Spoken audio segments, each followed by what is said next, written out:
Ma fiancée m'a dit, les gens ne t'invitent que grâce à moi. Tout seul, tu es insignifiant. J'ai répondu, c'est bon à savoir. Cette semaine-là, j'ai arrêté de l'accompagner partout. 3 jours plus tard, l'une de ses meilleures amies l'a prise à part. L'histoire d'aujourd'hui se résume à un seul mot, insignifiant.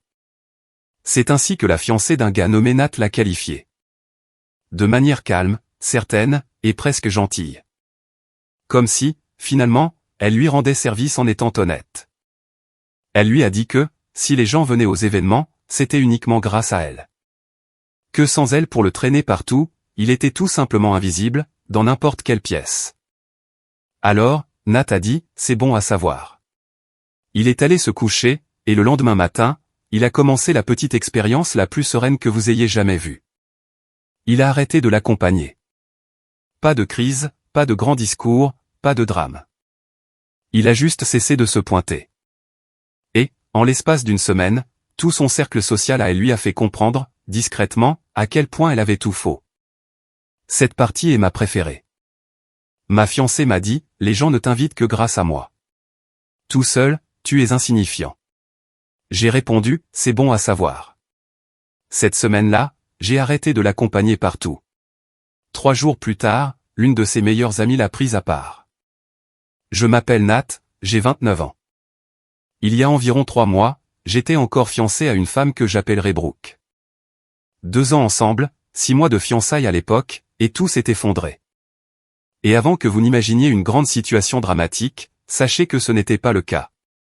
Pas d'infidélité, pas de dispute nucléaire qui aurait soudainement rendu le problème évident. C'était plus lent que ça. Une sorte de goutte à goutte silencieux, un problème que j'ai à peine perçu comme réel, jusqu'à ce qu'elle finisse par le dire à voix haute, dans un parking, à 22h, un vendredi soir. Je vais être franc. Je ne suis pas la personne avec qui il est le plus facile de socialiser. Je suis réservé. Je préfère m'asseoir avec 3 personnes, et avoir une vraie conversation, plutôt que de passer 2 heures à faire le tour de la fête, et rentrer chez moi sans retenir le visage de personne. Je sais que cela peut passer pour du désintérêt, surtout pour quelqu'un qui carbure à l'énergie sociale, comme le fait Brooke. Je le comprends. Mais il y a une différence significative entre, ce mec pourrait s'ouvrir un peu plus, et ce qu'elle a fini par me dire, ce soir-là, dans la voiture. C'est cette nuance qui est au cœur de toute cette histoire. J'ai rencontré Brooke quand j'avais 27 ans. Elle était le genre de personne qui donnait l'impression que la pièce devenait plus bruyante, juste en y entrant. Magnétique, à l'aise sans effort avec les inconnus, elle connaissait le prénom de tout le monde dans leur suivant la rencontre. Elle pouvait arriver à une soirée, et mener 3 conversations différentes en même temps. Moi, je trouvais une seule personne, et je lui parlais vraiment. Nous étions des opposés sur le plan social. Et pendant une bonne période, honnêtement la majeure partie de la première année, cette différence a joué en notre faveur. Elle m'entraînait dans des situations que je n'aurais jamais recherchées par moi-même. Moi, je l'aidais à ralentir, et à souffler, quand cette activité sociale constante devenait écrasante. J'avais l'impression que nous nous équilibrions sincèrement. Nous nous sommes fiancés après 18 mois. Les choses semblaient solides. Je pensais que nous étions sur la bonne voie. Et je veux être clair sur ce point, car je pense que c'est important, il y a eu de bonnes périodes. Brooke, à son meilleur, était quelqu'un avec qui j'étais vraiment heureux de passer du temps. Elle donnait l'impression que les choses valaient la peine d'être vécues. Cela semble être un détail, mais ce n'est vraiment pas le cas. Elle proposait une virée en voiture au hasard, vers un endroit que ni l'un ni l'autre ne connaissait, où elle trouvait un événement dont on ignorait tout, et en faisait une soirée entière. Elle avait de l'énergie, de cette façon que certaines personnes ont tout naturellement en plus grande quantité. Et pendant un temps, cela m'a poussé vers des endroits où je ne me serais jamais forcé à aller. Je n'essaie pas de la dépeindre comme une personne purement mauvaise, car elle ne l'était pas. Cette relation avait vraiment du bon. Je n'ai simplement pas remarqué à quel point le poids changeait de camp, lentement, jusqu'à ce que la situation devienne malsaine. Les fissures sont apparues plus tôt que je ne voulais bien me l'avouer. Je les ai juste classées dans la catégorie des frictions normales, entre 2 personnes aux styles différents, et je suis passé à autre chose. Brooke avait cette habitude, assez subtile au début pour passer pour une simple taquinerie, de se présenter comme la seule et unique raison pour laquelle j'avais une existence sociale. Les premières remarques étaient petites. Dieu merci, je t'ai traîné dehors ce soir. Tu serais resté chez toi, à regarder un truc tout seul. Les gens ne connaîtraient même pas ton nom, si je ne t'avais pas présenté à tout le monde. Des trucs de couple. Je levais les yeux au ciel, et je passais à autre chose. Mais au fil d'une année, ces taquineries se sont transformées en autre chose. C'est devenu sa véritable explication sur la raison pour laquelle nous étions invités, sur la raison pour laquelle les gens savaient qui j'étais, et sur la raison pour laquelle j'avais la moindre place dans notre monde social commun. Dans sa version des faits, j'étais un projet, qu'elle avait généreusement pris en charge. Le premier exemple clair que je puisse citer, environ un an après notre rencontre, nous avons été invités à la fête d'anniversaire d'une personne de son groupe d'amis de la fac, que j'avais dû croiser 2 fois. Un grand événement en plein air, 30 ou 40 personnes, pendant toute une après-midi. J'ai passé un très bon moment. Je me suis retrouvé dans un coin de la terrasse, avec 2 gars, à discuter d'un sentier de randonnée qu'ils avaient fait. Je suis resté dans cette conversation pendant probablement 1 heure. Je suis reparti en connaissant ces 2 personnes un peu mieux qu'en arrivant. Je n'y ai rien vu d'anormal. Sur le chemin du retour, Brooke m'a dit, « Tu sais, les gens ne t'intègrent dans les conversations que parce que tu es avec moi, n'est-ce pas? Ils ne sauraient jamais te parler autrement. » Je lui ai dit que ce n'était pas ce qui s'était passé à la fête. Elle a répondu qu'elle était juste réaliste. J'ai laissé tomber. C'était ça, le schéma. J'avais ce qui me semblait être une interaction normale avec une personne. Elle recadrait cela comme quelque chose qu'elle avait rendu possible. Après suffisamment de mois, ce genre de goutte à goutte vous use, d'une manière que vous ne remarquez pas, jusqu'à ce que vous vous arrêtiez vraiment, pour regarder la trace laissée par l'eau. Environ 4 mois avant que tout ne dérape, nous nous préparions pour aller au dîner d'anniversaire d'un de ses collègues de travail.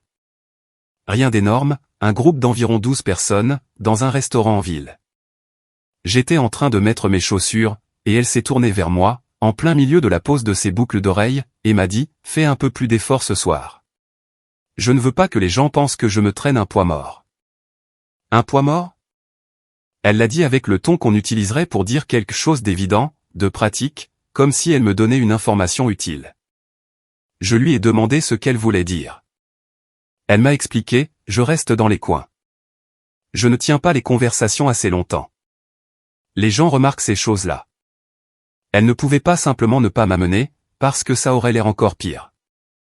Alors, fais plus d'efforts. Sois engageant. Pose des questions. Fais en sorte que les gens sentent que tu es vraiment là. Alors, c'est ce que j'ai fait.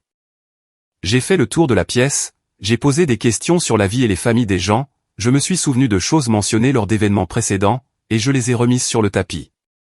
Je faisais tout ce qu'on pourrait appeler, faire un effort, selon n'importe quel critère objectif. Mais j'ai observé son expression, de l'autre bout de la pièce, pendant toute la soirée. Et quel que soit le niveau de ses attentes, je n'étais pas à la hauteur. C'était ça le problème, avec les attentes de Brooke. Elle changeait sans cesse. Après cette soirée, chaque événement social a commencé à ressembler à une évaluation de mes performances, à laquelle je n'avais pas accepté de participer. Chaque trajet de retour était un débriefing, tu avais l'air distrait. Tu as été trop silencieux dans la deuxième moitié. Pourquoi n'as-tu pas rebondi dans cette conversation? Je me souviens d'une soirée en particulier, un dîner avec ses collègues, peut-être 2 mois avant le point de rupture. Elle a passé tout le trajet du retour à lister les moments où j'avais mal géré les choses. La façon dont j'avais répondu trop brièvement à une question, une conversation que j'avais quittée trop tôt. À un moment donné, elle a dit, « Tu n'as tout simplement pas d'instinct social naturel. » Certains l'ont, d'autres non. Comme si elle m'expliquait la physique quantique. J'ai regardé par la fenêtre, et j'ai dit quelque chose comme, « C'est probablement vrai. » Et j'ai laissé l'histoire s'arrêter là. Au bout d'un moment, j'ai tout simplement arrêté de me justifier. C'était comme une boucle, qui ne menait nulle part. Alors, je hochais la tête, je disais, « Tu as raison », ou bien, « Je vais y travailler », et je laissais tomber. Avec le recul, ce silence a probablement été perçu comme un accord avec tout ce qu'elle disait de moi, ce qui est un problème en soi. Le véritable point de rupture s'est produit environ 2 semaines avant que je ne lance ma petite expérience. Nous avons été invités à un dîner chez Nona. Nona étant l'une des amies les plus proches de Brooke, quelqu'un qu'elle connaissait depuis des années. 8 couples, un beau restaurant, le genre de soirée où tout le monde rivalise discrètement, pour montrer qui a passé les mois les plus impressionnants. Des vacances en Europe, des promotions en entreprise, quelqu'un qui venait de conclure l'achat d'une deuxième propriété. L'enfant d'une autre personne venait d'entrer dans une école, par laquelle tout le monde était censé être impressionné. Je suis coordinateur de projet, dans un cabinet de conseil de taille moyenne. Mes derniers mois avaient été sincèrement bons. J'avais terminé un long projet sur lequel je travaillais, j'avais pris de nouvelles responsabilités, j'avais géré des choses dont j'étais vraiment fier. Mais rien de tout cela ne se transforme en une anecdote palpitante pour un dîner. C'est juste du travail. Alors, je suis resté silencieux, j'ai posé des questions quand cela semblait opportun, j'ai écouté plus que je n'ai parlé, et je suis resté en arrière-plan. Au bout d'une heure environ, quelqu'un à l'autre bout de la table a raconté une longue histoire, à propos d'un voyage qu'ils avaient fait. Un truc impliquant plusieurs pays, avec des complications, de la logistique, et une situation d'hôtel assez drôle. J'ai posé une question de suivi, sur un détail au milieu de l'histoire, qui m'avait sincèrement rendu curieux. La personne a répondu. Nous avons échangé quelques phrases pendant plusieurs minutes, et honnêtement, je pensais que c'était une interaction humaine tout à fait normale. De l'autre côté de la table, l'expression sur le visage de Brooke disait tout le contraire. Sur le chemin du retour, elle a commencé ses critiques avant même que nous soyons sortis du parking, c'était difficile à regarder. Tu as dû prononcer environ 10 mots de toute la soirée. Je lui ai répondu que je n'avais pas grand-chose à ajouter, dans des conversations portant sur des voyages que je n'avais pas faits, et des promotions que je n'avais pas reçues. Elle a rétorqué que c'était toujours ça, le problème. Je n'ai jamais rien à ajouter. Je reste juste assis là, et je lui donne une mauvaise image. Je lui ai demandé comment le fait d'être silencieux, à une table remplie de gens que je connaissais à peine, pouvait lui donner une mauvaise image, d'une quelconque manière mesurable. Elle s'est garée sur notre parking, a arrêté la voiture, et s'est tournée sur son siège pour me faire face. Les gens ne t'invitent que grâce à moi. Ils ne veulent pas vraiment que tu sois là. Ils te tolèrent, parce que tu es avec moi. Tout seul, tu es insignifiant. Insignifiant ? Elle l'a dit avec un calme absolu, presque avec gentillesse dans la façon dont elle l'a formulé. Comme si elle portait ce poids depuis un moment, et qu'elle décidait enfin de me faire la faveur d'être honnête, au lieu de me laisser continuer à me promener avec une fausse image de moi-même. C'est bon à savoir, ai-je dit. Elle m'a suivi à l'intérieur, en continuant son discours. Des stratégies sociales, des domaines sur lesquels je devais travailler. Elle n'essayait pas d'être cruelle. Elle se voulait réaliste. Si je voulais un jour que les gens aient vraiment envie d'être près de moi, je devais fournir de réels efforts. J'ai hoché la tête, je suis allé me coucher, et je suis resté éveillé dans le noir pendant une bonne heure, avec ce mot posé lourdement sur ma poitrine, insignifiant. D'accord, voyons voir si c'est vraiment vrai. Voici un point sur lequel je veux être clair. Je ne me suis pas lancé là-dedans avec l'envie de la blesser, ou de lui prouver quoi que ce soit en face. Ce n'était pas le but. Je n'avais pas de plan complexe que j'étais en train d'exécuter. Pas de finalité ultime vers laquelle je me dirigeais. Je voulais sincèrement, et simplement, savoir si elle avait raison. 2 ans à entendre des variantes de « tu n'es pertinent que grâce à moi » avaient fait des ravages silencieux, sur la façon dont je me comportais dans les situations sociales. Et je ne m'en étais même pas pleinement rendu compte, jusqu'à ce vendredi soir, où le mot « insignifiant » a atterri dans ma poitrine, et s'y est installé comme un bloc de pierre. Alors oui, je voulais savoir si c'était vrai. Aussi simple que ça. Attendez une seconde. On fait une pause juste là. Pour tous ceux qui écoutent, c'est moi qui interviens. Votre hôte, pas Nat. J'ai besoin d'un instant ici, car de quelle manière a-t-elle dit ça ?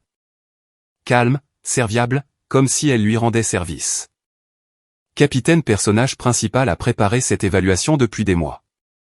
Attendant clairement le bon parking, exactement au bon moment de la nuit. Et le verdict sur lequel elle s'arrêtait, insignifiant. Pas, j'aimerais que tu t'ouvres plus. Pas, tu peux être difficile à cerner parfois. Elle est allée directement à, insignifiant. Puis, elle l'a suivi à l'intérieur, pour lui distribuer des conseils d'amélioration sociale. L'audace de cette femme pourrait alimenter le réseau électrique de toute une ville. Bref, regardez ce que Nat fait avec ça. J'ai pris ma décision le lendemain matin, avant même de me lever. si les gens ne m'invitaient que grâce à Brooke, j'allais arrêter d'aller à des événements avec Brooke. Une expérience propre. Pas de drame, pas de grands discours, pas de confrontation. J'allais juste me retirer discrètement de l'équation, et voir quels seraient les résultats. Cette semaine-là, elle avait 3 événements de prévus. Mercredi, c'était une petite réunion avec ses collègues, dans un endroit qu'ils aimaient tous. Vendredi, c'était de nouveau un dîner chez Nona, qui apparemment, arrivait assez régulièrement pour avoir son propre créneau récurrent sur le calendrier. Samedi, c'était un brunch avec ses anciennes colocataires de fac, le cercle intime, les personnes à qui elle parlait pratiquement tous les jours de sa vie. Des événements où je me serais rendu en pilote automatique, 6 jours plus tôt. Pas cette fois. Mercredi après-midi, elle m'a demandé à quelle heure je serais prêt à partir. Je n'y vais pas ce soir. Elle s'est arrêtée. Quoi? Pourquoi pas? Tu as dit que les gens ne m'invitaient que grâce à toi. Alors, je teste cette théorie. Vas-y, toi. Moi, je reste à la maison. Elle m'a dévisagé. Nat, je ne voulais pas dire que tu devais arrêter de venir aux soirées. Ce n'est pas. Non, tu avais raison, ai-je dit. Si je suis insignifiant, et que je ne suis là que grâce à toi, ça ne sert à rien que je vienne. Les gens passeront probablement une meilleure soirée, sans que je prenne de la place pour rien. Elle a dit que c'était ridicule. J'ai répondu, peut-être, mais au moins, je serais insignifiant à la maison, là où ça ne risque pas de te faire honte. Elle a attrapé ses affaires, et elle est partie vers 19h. Je me suis préparé à manger, j'ai lu un moment, et je suis allé me coucher, sans vraiment faire attention à l'heure. Elle est rentrée vers 23h, a circulé silencieusement dans l'appartement, et ce fut tout. Nous sommes tous les deux allés dormir, sans qu'aucun de nous ne remette le sujet sur la table. Petite parenthèse, je me trompe toujours légèrement dans l'ordre de l'histoire, à chaque fois que je la raconte. Mercredi, c'était le truc avec les collègues. Jeudi, c'était juste une soirée normale et calme à la maison. Vendredi, c'était le dîner de Nona. Ça ne change rien. Ça m'agace juste quand je m'en mêle les pinceaux. Vendredi. Même conversation, avec des détails différents. Tu ne viens pas chez Nona. Non, tu as dit que les gens me tolèrent juste parce que je suis avec toi. Je préfère ne pas être toléré. Elle a insisté un peu plus fort, cette fois-ci. Les gens allaient poser des questions. Elle commençait à être fatiguée de tout ça. Elle avait dit ce qu'elle avait dit, et elle ne pensait pas que je devais en faire toute une montagne. Je lui ai dit que je ne faisais aucune montagne de rien. Je la prenais au mot. Si ma présence n'apportait rien, et que les gens ne me supportaient que parce que j'étais rattaché à elle, mon absence ne devrait pas du tout se remarquer, n'est-ce pas? C'est littéralement ça, la définition de quelqu'un d'insignifiant. Elle y est allée. J'ai passé la soirée seule, d'une manière qui, honnêtement, s'est révélée assez paisible. J'ai cuisiné un plat que je voulais tester depuis un moment. J'ai regardé une partie d'un documentaire, que j'avais mis en attente depuis des semaines. Je me suis assis sur le canapé, sans avoir en arrière-plan cette conscience permanente de devoir jouer un rôle pour qui que ce soit. Elle est rentrée après minuit, manifestement plus agitée qu'elle ne l'avait été mercredi. Nona avait demandé de mes nouvelles. Brooke lui a dit que je ne me sentais pas bien. Quand elle a passé la porte, je lui ai demandé pourquoi elle avait menti à ce sujet. Elle a répondu qu'elle ne pouvait pas exactement expliquer à ses amis, que son fiancé faisait un caprice, à cause de quelque chose qu'elle avait dit une semaine plus tôt. Je lui ai dit, pour la deuxième fois, ceci n'était pas un caprice. C'était moi, prenant au sérieux son évaluation déclarée de ma valeur sociale, et y répondant de manière logique. Elle n'avait pas de réponse claire à cela. Attendez, attendez, attendez. Laissez-moi intervenir très vite ici. Toujours votre hôte, pas Nat. Elle a appelé ça un caprice. C'est elle qui a dit à son fiancé qu'il était seulement toléré par l'ensemble de leur cercle social, c'est elle qui a planté le mot « insignifiant » dans sa poitrine, comme une écharde. Et quand il teste tranquillement sa théorie, avec zéro cri, zéro drame, en restant simplement à la maison. C'est lui qui fait un caprice. L'énergie classique du capitaine personnage principal. Elle a allumé un incendie, lui a tendu les allumettes, et maintenant elle est confuse par la fumée. Et ce que j'adore, c'est que Nat n'est pas en colère. Il n'est pas du tout émotif à propos de tout ça. Il n'est juste pas là. C'est la décision la plus sereine et détachée que vous puissiez prendre. Le samedi, l'ambiance allait être complètement différente. Samedi matin, le stress se lisait sur tout son visage. Le brunch, c'était le gros événement. Ses anciennes colocataires de fac, les personnes dont elle avait été la plus proche pendant une décennie, le groupe qui la connaissait mieux que presque n'importe qui. Son véritable cercle intime. Tu viens au brunch. Ça suffit, Nat. Cette histoire a assez duré. Non. Les gens vont commencer à se poser des questions sur nous. Dis-leur la vérité.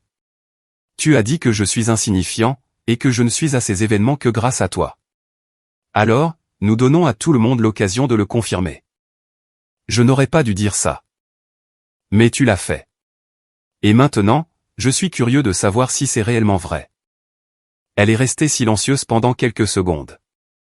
Je pouvais voir qu'elle cherchait la version de cette dispute, qu'elle pourrait remporter. Il n'y en avait pas, et je pense qu'elle le savait. Car pour riposter, elle devait soit admettre que son commentaire sur mon côté, insignifiant, était faux, ce qu'elle n'était pas prête à faire, soit le défendre, ce qui ne ferait qu'aggraver la situation entière. Elle a attrapé ses clés et son sac, et elle est partie, sans ajouter un mot. J'ai passé l'après-midi à la maison.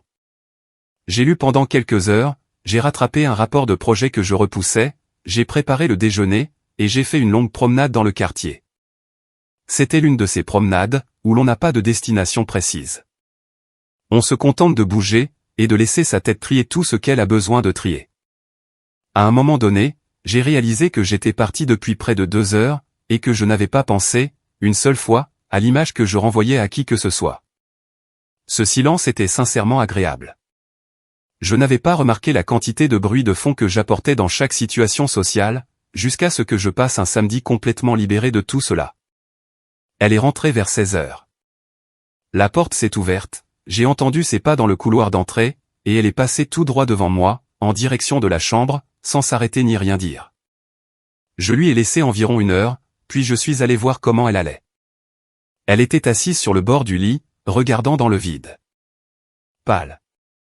Et, que s'est-il passé? Rien. Brooke, on dirait que quelqu'un vient de te lire les résultats d'un test, que tu ne savais pas que tu passais. Que s'est-il passé au brunch? Elle a levé les yeux vers moi, et j'ai vu quelque chose que je n'avais sincèrement jamais vu sur son visage auparavant. Pas cette vulnérabilité performative, qu'elle affichait occasionnellement en société, pour paraître accessible. C'était une véritable incertitude, comme si elle était entrée dans une pièce, en s'attendant à ce que les meubles soient à leur place habituelle, et qu'elle avait trouvé tout déplacé. Kat m'a prise à part, après le brunch. Kat étant sa plus vieille amie, depuis plus de 10 ans. C'est fondamentalement comme une sœur, quelqu'un qui connaissait Brooke depuis plus longtemps que moi, et qui savait probablement des choses sur elle, que je ne saurais jamais. Elle m'a demandé pourquoi tu ne venais plus aux événements dernièrement. Je lui ai dit que tu étais débordé de travail. Elle a dit que c'était très bien, qu'elle prenait juste des nouvelles. Brooke s'est arrêtée, a dégluti. Et puis, elle a dit, tout le monde a demandé de tes nouvelles. Il ne demandait pas pourquoi tu n'étais pas là. Il demandait comment tu allais. Tu leur manques. Je me suis assis. Kat a dit, tu es l'une des rares personnes, lors de ces soirées, qui écoute vraiment quand quelqu'un parle. Qui écoute de façon sincère. Tu n'attends pas ton tour, tu ne penses pas déjà à ce que tu vas dire ensuite, tu es juste pleinement présent. Elle a dit, tu te souviens de détails, que les gens ont mentionnés il y a des mois, et tu en reparles plus tard. Elle a dit, tu n'essaies pas de transformer chaque conversation en compétition. La voix de Brooke était devenue faible. Et puis, elle m'a demandé si j'avais dit quelque chose, qui t'aurait enlevé l'envie de venir nous voir. La pièce est devenue très silencieuse, pendant un instant. Que lui as-tu répondu? J'ai menti. J'ai dit que c'était le stress du travail. Elle a expiré lentement. Elle ne m'a pas cru. Elle a dit, si je te faisais ressentir que tu n'as pas ta place lors de ces événements, je ferais une grave erreur. Et ensuite, elle m'a expliqué pourquoi. Longue pause. Apparemment, les gens discutent entre eux depuis des mois, sur la façon dont je domine les conversations. Sur le fait que je ramène systématiquement tout à moi, sur la façon dont je décroche visiblement, quand l'histoire de quelqu'un d'autre n'est pas assez impressionnante pour moi. Et puis elle s'est arrêtée, et a baissé les yeux sur ses mains. Ils ont dit qu'ils étaient heureux quand tu étais dans les parages, parce que tu m'équilibres. Que lorsque tu es là, ils s'amusent vraiment. Depuis combien de temps Kat sait-elle ça? Depuis un moment, a-t-elle répondu. Elle ne savait juste pas comment aborder le sujet, jusqu'à maintenant. La voix de Brooke s'est faite encore plus petite. Elle a dit qu'elle a failli dire quelque chose à Noël. J'ai laissé tout cela flotter dans l'air. Alors, quand tu as dit que les gens ne m'invitaient que grâce à toi. J'avais complètement tort, a-t-elle dit doucement. À propos de tout ça. Ils m'invitent, parce que je suis ta fiancée. C'est toi qu'ils veulent vraiment avoir parmi eux. Je n'ai rien répondu à cela. Il n'y avait pas vraiment de réponse à donner. Je suis allé dans la cuisine, j'ai pris un verre d'eau, et je suis resté debout devant le comptoir pendant un moment. Je ne faisais rien avec ce verre, j'étais juste planté là. Je n'arrêtais pas de repenser à une chose bien précise, que Kat avait apparemment dite, le fait que les gens en parlaient discrètement depuis des mois, sans jamais l'aborder directement avec Brooke. Et ce dont je n'arrivais pas à me défaire complètement, c'était de réaliser que j'avais subi, pendant 2 ans, une version similaire de cette même dynamique. Elle m'avait répété une chose avec constance. Je l'avais absorbée, sans véritable opposition, et cela s'était enraciné en moi, d'une manière que je ne reconnaissais même pas pleinement. La différence, c'est qu'elle le disait à son propre sujet, en se plaçant au-dessus de moi, et que ses amis l'avaient regardé faire en silence, sans rien dire. Personne n'a rien dit, jusqu'à ce que je cesse de me présenter, et que je leur donne une raison précise de le faire. C'est le détail qui m'a marqué le plus longtemps. Pause. Faites juste une pause. Pour quiconque a besoin qu'on lui épelle les choses, cette femme a passé 2 ans à dire à son fiancé qu'il était insignifiant. Elle a construit toute son image d'elle-même, autour de l'idée d'être sa passerelle sociale. L'unique raison pour laquelle il existait, dans la moindre pièce digne d'intérêt. Elle est entrée dans ce brunch, en s'attendant à retrouver ses amis habituels, à passer un bon moment, et à se retrouver au centre de l'attention. Et ce sont ses propres proches, qui lui ont fait comprendre discrètement, que la pièce est en réalité bien plus vivante quand il est là. J'ai vu des délires d'ego se terminer de bien des manières. Mais je n'en ai jamais vu un se faire annuler par une amie de fac, un samedi midi autour d'un brunch. Le sol vient de s'effondrer sous les pieds du capitaine personnage principal, et Nat, lui, est littéralement juste resté à la maison. Les jours qui ont suivi ont été tendus. Vous savez, de cette manière bien spécifique, où 2 personnes portent la même lourde information, et où aucune des 2 ne sait comment l'aborder. Brooke a essayé d'agir normalement. Elle n'y arrivait pas. Mercredi, elle est allée au rendez-vous avec ses collègues, toute seule. Elle est revenue 2 heures plus tard, avec l'air sincèrement défaite. Elle s'est assise à la table de la cuisine, et m'a dit que Diane avait demandé de mes nouvelles. Diane étant l'une de ses collègues de travail, avec qui, apparemment, j'avais une sorte d'échange continu depuis des mois, à propos d'une série de romans fantastiques. Elle avait une recommandation de livre, qu'elle gardait de côté pour la prochaine fois que je serais là.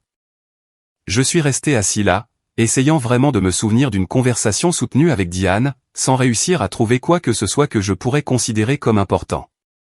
Je pensais que j'étais simplement amical lors de ces événements, en posant des questions, en montrant de l'intérêt, des choses normales. Brooke m'a regardé pendant une seconde, puis a dit une chose à laquelle j'ai beaucoup repensé depuis. C'est ça tout le problème. Tu ne te rends pas compte quand tu te connectes avec les gens. Tu penses que tu es juste poli, mais les gens ont l'impression que tu es réellement présent avec eux. Je ne l'avais jamais remarqué, parce que j'étais toujours trop concentré à m'assurer que toute la pièce faisait attention à moi. Ça m'a marqué. Le jeudi a été tout simplement silencieux. Nous tournions l'un autour de l'autre, sans grand-chose à nous dire. J'ai travaillé plus tard que d'habitude. Nous avons préparé le dîner ensemble, sans vraiment échanger un mot. Nous avons regardé quelque chose à la télé, sans y prêter aucune attention. Nous sommes allés nous coucher. C'était ce genre spécifique de silence post-révélation, où vous êtes tous les 2 en train de digérer les choses, et où aucun de vous n'est prêt à entamer la prochaine conversation. Vendredi matin, je me suis réveillé avec un texto sur mon téléphone, de la part de Nona. Pas de Brooke, directement de Nona elle-même. Elle disait qu'elle savait que j'avais été débordé par le travail récemment, mais qu'ils organisaient un petit dîner la semaine suivante, et qu'elle adorait vraiment que je puisse venir.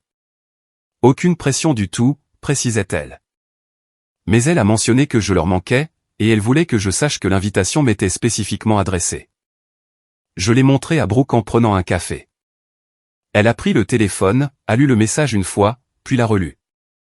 Elle l'a reposé sur la table, et a dit, « Tu devrais y aller sans moi. » Je lui ai demandé ce qu'elle voulait dire par là.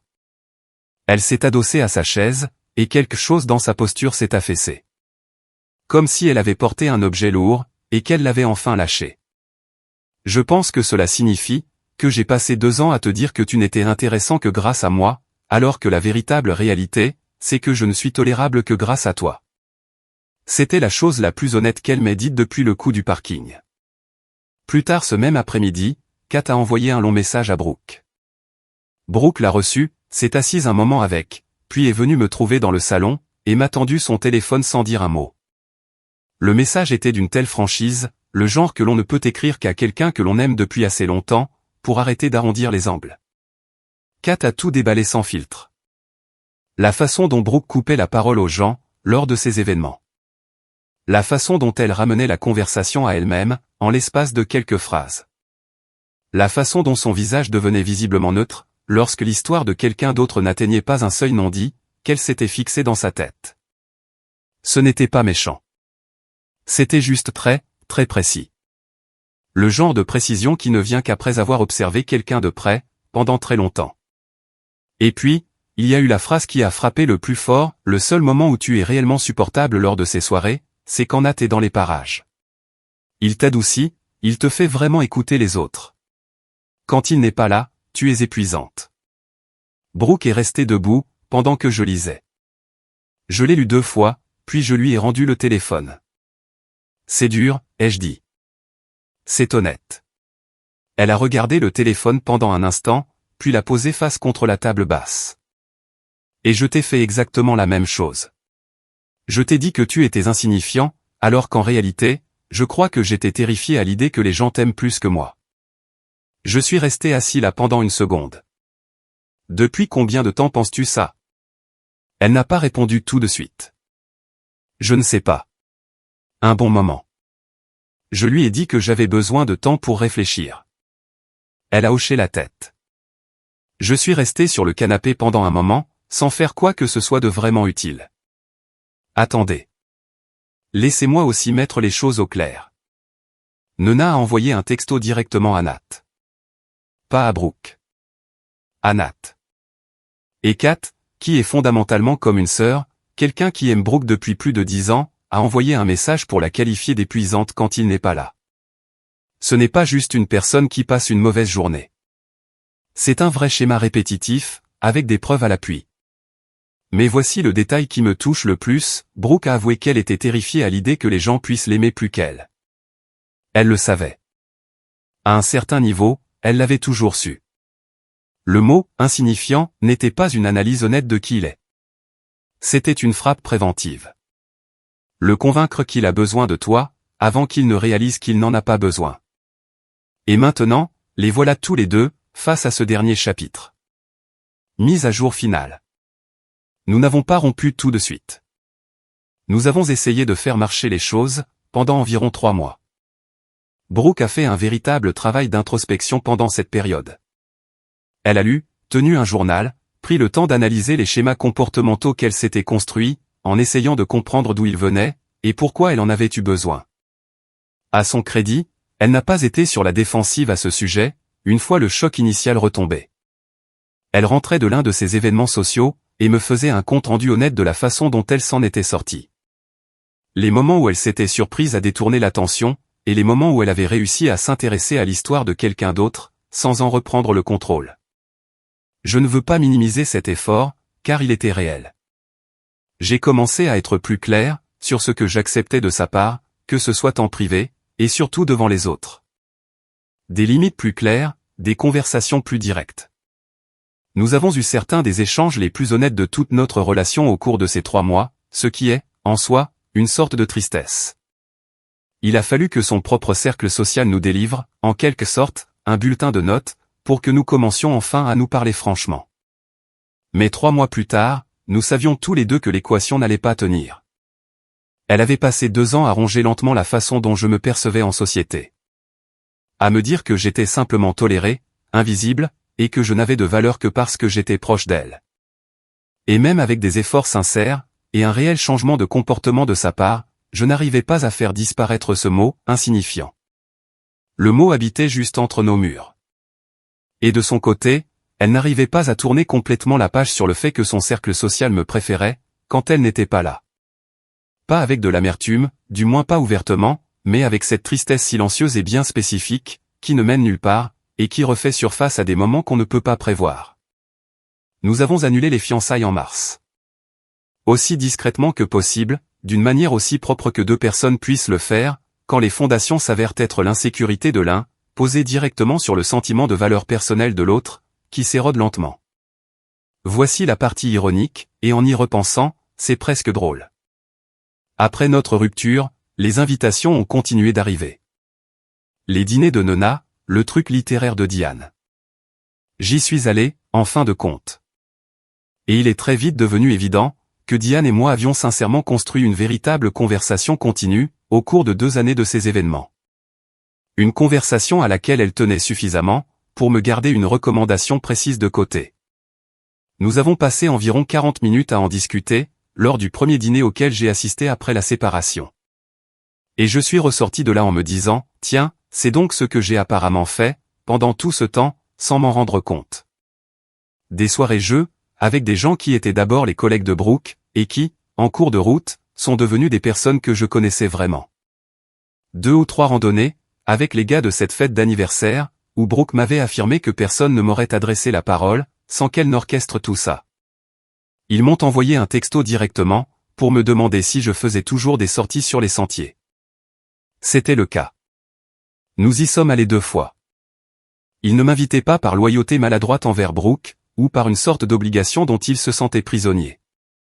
Ils m'invitaient malgré son absence, et non pour contourner son absence.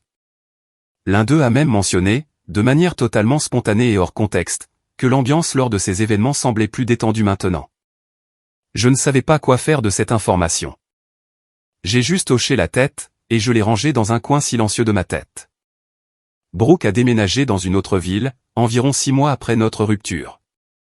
Un nouvel endroit, un nouveau cadre, un nouveau départ. Nous avons échangé quelques SMS, au cours des premiers mois qui ont suivi la séparation. Rien de lourd, juste des questions pratiques, concernant des choses communes que nous devions régler. La dernière vraie conversation que nous avons eue, elle m'a dit qu'elle avait beaucoup réfléchi au genre de personne qu'elle voulait être, dans une pièce pleine de monde. Je lui ai répondu que je pensais que c'était une bonne chose d'y réfléchir. Je le pensais vraiment. J'espère sincèrement qu'elle a trouvé la version d'elle-même, qu'elle essayait toujours de projeter, la version magnétique, intéressante, et charismatique. Et tout cela, sans avoir besoin de quelqu'un de plus silencieux à ses côtés, pour que cette image lui semble réelle. Ce n'est pas du sarcasme. Je le pense sincèrement. Quant à moi, je vais bien, mieux que ce que j'aurais espéré, si je dois être honnête. Il s'avère que le mot « insignifiant » n'a jamais été le terme approprié. Je ne suis pas la personne la plus bruyante de la pièce. Je ne chauffe pas la salle, je ne fais pas de représentation pour qui que ce soit, et je n'essaie pas d'avoir la meilleure anecdote à table. Mais je donne aux gens le sentiment que ce qu'ils disent vaut la peine d'être écouté. Et apparemment, c'est une chose dont les gens se souviennent vraiment, même quand vous n'y prêtez pas attention vous-même. Ce n'est pas ça, être insignifiant. C'est simplement une manière plus calme, une manière différente, d'être présent. Et apparemment, c'est ce genre de choses que les gens remarquent vraiment. Alors dites-moi ce que vous en pensez. Si quelqu'un passait 2 ans à vous convaincre discrètement, que vous n'aviez d'importance que grâce à lui, auriez-vous mené la même expérience que Nat? Discrète, sans drame, en vous retirant simplement du jeu? Ou auriez-vous tout fait exploser dès le premier soir? Dites-le moi dans les commentaires. Écoutez, je vais être direct. Nat n'a pas pratiqué la politique de la terre brûlée ici. Pas de confrontation, pas de grands discours, pas de gestes dramatiques. Il a arrêté de se présenter, et il a laissé la vérité faire le gros du travail. Et parfois, c'est en fait la stratégie la plus glaciale. Capitaine personnage principal a passé 2 ans à convaincre ce gars qu'il n'était qu'un bruit de fond. Et il a suffi de 3 événements sans lui, pour que ses propres proches lui disent, discrètement, qu'elle avait compris les choses complètement à l'envers. Si vous avez déjà été qualifié d'insignifiant par quelqu'un qui avait besoin de votre présence pour que sa table vaille la peine de s'y asseoir, vous savez exactement l'effet que cette histoire produit. Laissez vos impressions dans les commentaires. Et si vous n'êtes pas encore abonné, corrigez ça.